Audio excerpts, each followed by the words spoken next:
Good morning. June 15th, Thursday, 2023. Let's take a quick look around the garden and see what, if anything, needs to be done. The zinnias are looking good. I transplanted that one in the bed yesterday, so it's 68 degrees out here this morning, so it's kind of cool. So it's the transplant's doing pretty good. Black Eye Susan bed's looking good. That one's been blooming almost a week over there. Got another one opening up today. I see a couple of them are kind of tall and floppy, so I think I'll stake a couple of them, and then I'll move on to my next project. All right, let's get this little guy staked up. Get him about 2 inches off the stem. And the raised beds, the dirt's so soft, all you gotta do is push it in. That's in.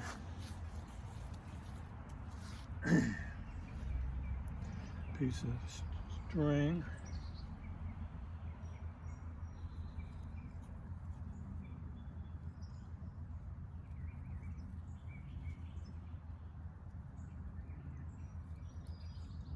Just tie it loosely, and the leaves to keep the string from sliding up and down the pipe, and there's plenty of room for growth. And your trusty old 50-cent knife, cut the string, easy peasy.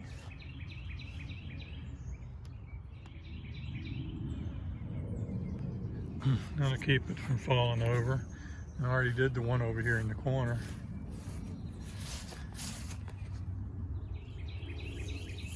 Nice and loose so it can do fine. I keep the poles in the corner, so if I come through here with a garden hose or something, I don't drag the garden hose in. That's why all my beds have a short post on the corners to keep the garden hose from doing any damage. The snaps are looking good and they're blooming. I don't think I got any work I need to do on the snaps today, just watch them grow. I watered them last night about 5, so they don't need any water.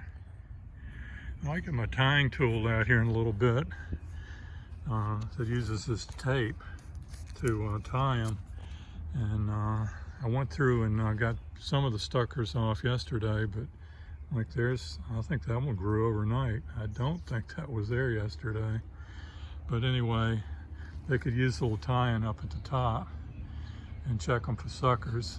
That's row number 1, row number 2,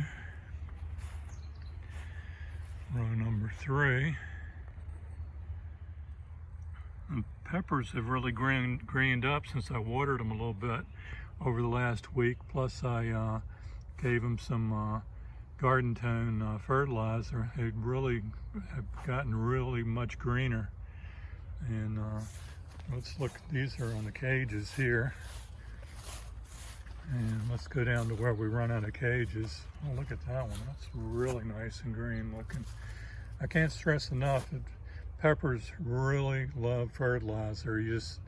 I'm sure you can fertilize them too much, but if you don't fertilize them enough, they'll look yellow and sickly all year. Yeah, here are the ones tied up on the string. Yeah, they don't really need anything. That tomato there is really growing gangbusters too. The row of eggplants are looking good. The sun hadn't quite gotten down here yet, but these are, I tied them up the other day, and it might be all that needs to be done to them.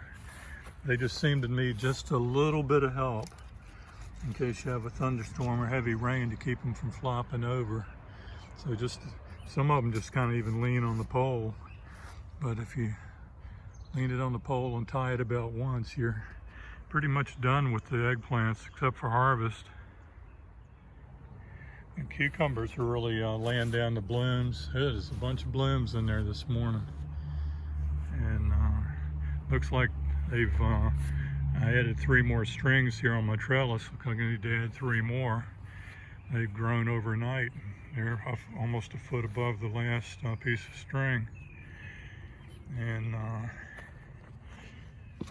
did cut one cucumber off there yesterday. There's another one, but that one's not quite filled out yet. So I think I'll add me 3 more strings here. I'll use my garden beds here to measure out my string. Kind of temporary tied it on the end pole and went back and forth once. So that's 60 feet. And then I'll cut this one about halfway. So they give me 65 feet, and that'll be enough to fix my cucumber beds for the moment. The good thing about using 2 runs of string is you can stick the plant in between the 2 runs, and then it won't be long, a day or so, the tentacles will grab onto the string anyway. That'll hold them up there until the plant takes over. So there we go, 1, 2, 3 more strings on. I think we're up to 9 strings now. See, 1, 2, 3, 1, 2, 3. But add strings a couple more mornings and she's gonna be all the way to the top. Good morning, pretty bird. Good morning, pretty robin. How are you this morning? We got plenty of worms out here.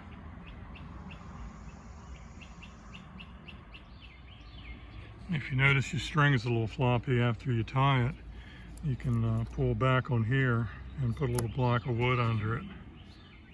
There you go, with a little block under it. You can see it there. You can see it better there. And the string's got a little more tension on it.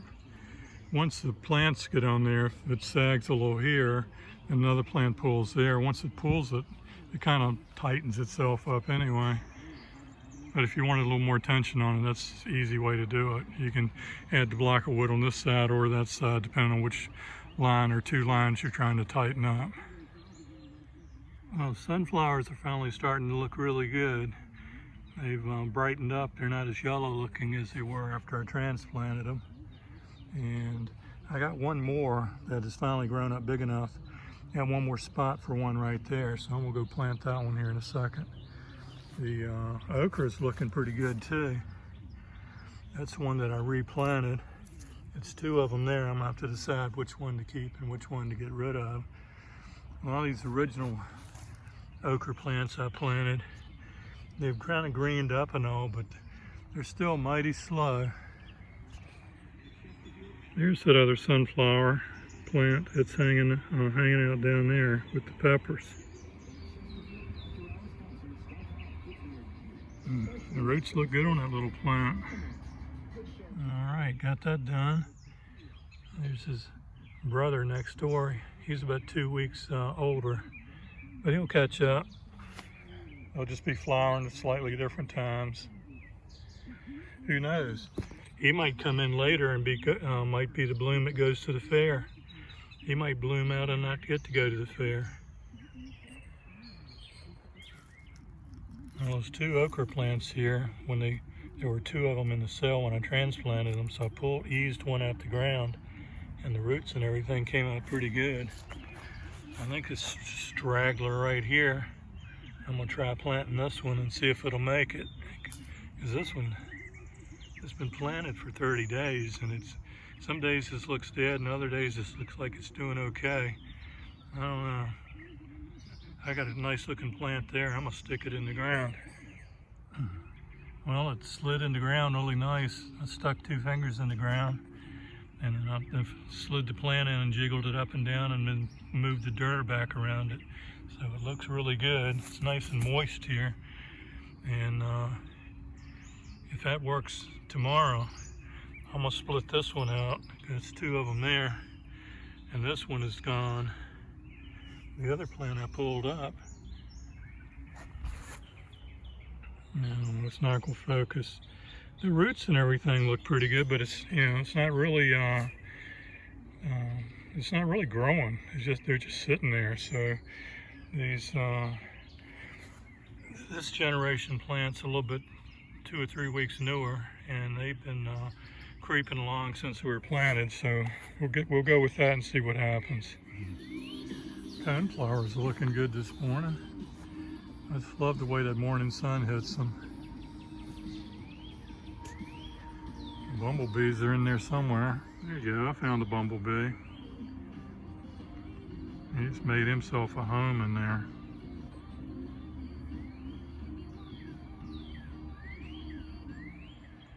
And asparagus are looking good. Got a couple of them. That one's leaning over. I might try to tie that up a little bit. There's a couple of them in there that could use a little tying. There's one there. But it's much better than they were a month ago. They were all flopped over. I'm pretty well standing up now. Looks like the onions are growing. I guess I had them in the ground 3 or 4 weeks. I'm trying to water them a little bit, and that seems to wake them up and get them growing. Still not quite sure what we got here, whether these are onions or leeks. It looks like it's trying to make a bulb. If they're onions, they're supposed to die back, and when they die back, you pull them. So we'll wait and see. These old carrots I planted last September, or November, October sometime. I never really did any thing with them. They grew all winter and got too big. I've been threw one over the fence the other day for the chickens.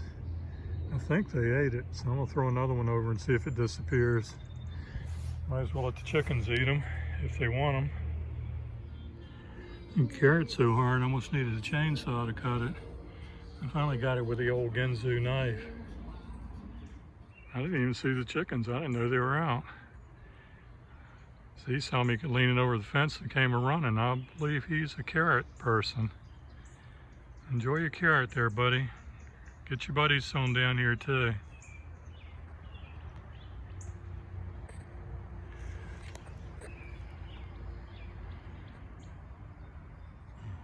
And that's what's left of the old carrot patch. The bees are, and the pollinators are loving the blooms though, so I'm not really any reason to get in a hurry to cut it down. Oh, coming past the salvia bed, and it occurred to me I had something to do here. It's been about 2 weeks since I planted all these new plants, and they're taking off. So what I need to do is get all my mulch here, round up leaves, and get them back around the salvia to keep the grasses and stuff from germinating over there. There's probably not a lot of weed seed in this bed, but let's keep it that way. That looks a lot better with a little leaf mulch around it. You know, it's amazing how fast salvia grows. Those 4 of them, and 4 of them in a 4-pack, and they've been laying around here a month. They were about to die in the 4-pack. They were all yellow. One of them's still in pretty bad shape, but it's coming. That one. But it's amazing in 2 weeks' time how they've turned around and turned green and growing like mad. All these other cucumbers that I planted from seed, and they were kind of slow coming up, they're starting to green up and take off and grow now. So these are Lunda's cucumbers. I don't know where she got the seeds. We'll see what they do. Probably another week or so I'll need to start putting some string or something up here on the trellis of these guys. Not much to do to the squash. I see there are a bunch of little ones on there. I have to go over there and check. It might be one that's big enough to actually eat. They're looking good as long as the squash bugs don't get them. Yep, there's one in there getting big enough. Probably one more day. Squash smells so good in the morning when the first sun hits them and they stand up straight. I wish you could smell them. The smell is awesome. It's no wonder the bees can find them. They can probably smell these squash vines growing 5 miles away. Squash also have beautiful, beautiful blooms. Daisies are looking pretty good. Looks like one of them needs to be deadheaded. We'll plant them over in the yard. Maybe we'll grow some more daisies. Well, let's kind of looked at all the beds, so I guess I'll get my tying machine out and tie those tomato plants up a little, and I'll be pretty caught up out here. This little taping gun is a clever little invention. It's got the little rolls of garden tape in there, and they run through here. This is also hinged, so you can open this up when you run the new tape through, and then the tape gets folded over and trapped on the end. Then there's a little barb up here, and it's a ratchet there. You can see the little notch. And when you squeeze it down, it clicks into that notch, and it draws back, it captures the tape. And then you can just push the gun into the tape along with your stake and your stem, and loop on around it. And then when you squeeze it again and crunch it, it puts in the staple. The staples come right down the side here. You can kind of see the staples there.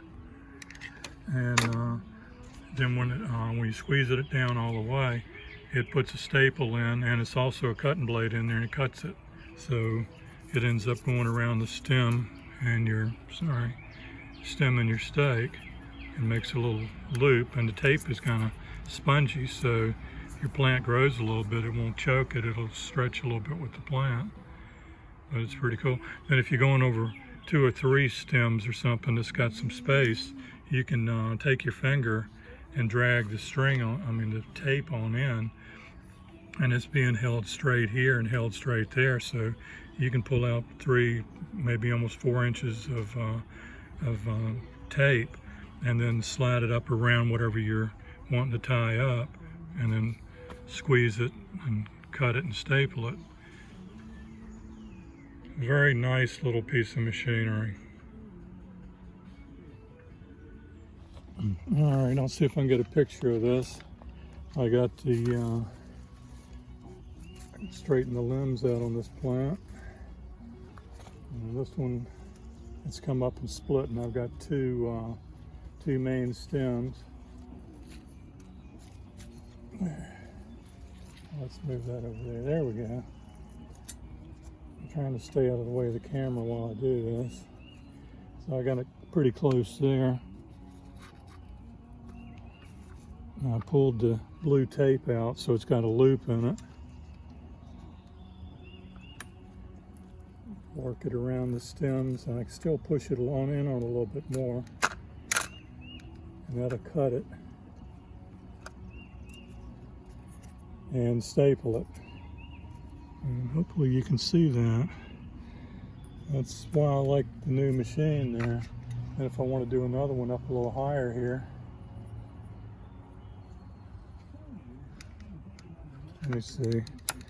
You can get it, and you can pull the string out some, or tape rather. And go around the plant, around the plant, around the plant.